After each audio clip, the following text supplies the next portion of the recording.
কিসে রিজিক বাড়ে, কি করলে রিজিকে ভরপুর বারাকা হয়, রিজিকের চাবিকা ঠিক কোথায়, কোন পথে চললে রিজিকে ভরপুর বারাকা হবে, আমার জীবনে বরকত নেমে আসবে রিজিকে, এটা জানতে মনে যাচ্ছে না আমাদের?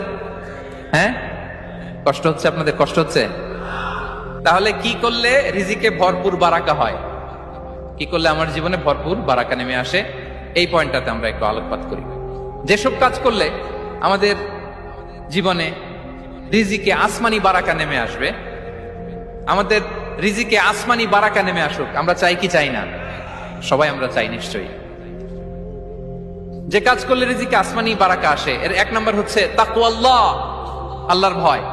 আল্লাহ তাআলা বলছেন, ওয়া মাইয়াত্তাকিল্লাহা ইয়াজআল লাহু মাখরাজা ওয়া ইয়ারযুকহু মিন হাইসু লা ইয়াহতাসিব। যে আল্লাহকে ভয় করে, যে আল্লাহ সচেতন, আল্লাহ তাকে মাখরাজ, মাখরাজ মানে কি জানেন? ওই যে এক্সিট লেখা না এদিকে, এই এক্সিটকে আরবিতে বলে মাখরাজ।